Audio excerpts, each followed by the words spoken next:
سلام، خیلی خوش اومدید به این ویدیو. تو این ویدیو قراره یه سری به دانستنی های دنیای انیمه‌ای بزنیم و چه شروعی بهتر از انیمه شیطان کش. شاید برای شما هم جالب باشه که چرا رنگوکو انقدر عجیب غذا میخوره. راستش توی فرهنگ سامورایی ها این مدل غذا خوردن یعنی لذت بردن از غذا و احترام گذاشتن به غذا. یعنی اگه کسی اینطوری داره غذا میخوره صرفا داره از آشپز اون غذا تشکر و قدردانی میکنه. قطار موگن برای بچه‌ها یک قطار عادی نبود، شاید بیشتر شبیه یه تونل زمان بود. همونطوری هم که داخل انیمه تا حد خوبی بهش پرداخته شده، قبل از اینکه وارد قطار بشن خیلی شوخ و سرزنده بودن، ولی به محض اینکه از قطار خارج شدن و اون اتفاقات ناخوشایند براشون افتاد و زندگیشون رو عوض کرد، انگار یه خود جدیدی درونشون رشد کرد و اونها رو به افراد قدرتمندتری تبدیل کرد.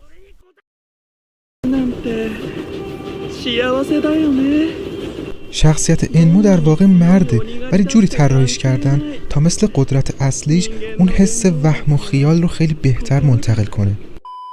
وقتشه بریم به دنیای غول‌ها، یعنی انیمه توکیو غول. یادتونه که کانکیکن پایان فصل اول زیر شکنجه های جیسون رنگ موهاش سفید شدن؟ راستش این اصلا یه چیز خیالی نیست. این به سندروم ماری آنتوانت معروفه. توی این سندروم فرد بر اثر استرس و اضطراب زیاد موهاش با سرعت زیادی به سفید تبدیل میشن. راستش خیلی چیز وحشتناکیه. 2 فکت جذاب برای طرفدارای انیمه واندرگ. تفاوت رنگ چشمای آی اوتو یه نماد ظاهری از شخصیت باطنیشه.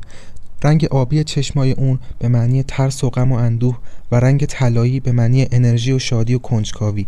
طراح میخواسته به ما بگه که آی یه دوگانگی شخصیتی داره که بینشون گیر افتاده و توی انیمه هم قابل مشاهده است. شخصیت عجیب فریل رو یادتونه؟ بعضیا میگن این آینده هوش مصنوعی میتونه باشه، یه موجود غیر قابل پیش بینی و غیر قابل مهار. و بعضیا هم میگن شبیه پینوکیوه. چرا که نه، یه عروسکی که تبدیل به انسان شده ولی از نوع منفیش. نظر شما کدومه؟ ویدیو درباره انیمه باشه و اتک توش نباشه؟ منم موافقم، اصلا شدنی نیست. پس بزن بریم سراغ اتک. توی جریان تمرینات ارن برای سلاح سه‌بعدی، ارن سرش به زمین میخوره و آسیب میبینه و از اونجایی که یکی از 9 تایتان اصلیه، سرش شروع میکنه به ترمیم شدن و دود از کلش بلند میشه، ولی اون موقع هیچ کسی نمیدونست ارن همچین قابلیتی رو داره.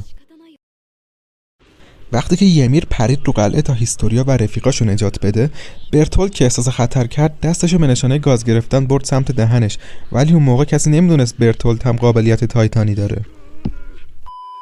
از نگاهتون متشکرم.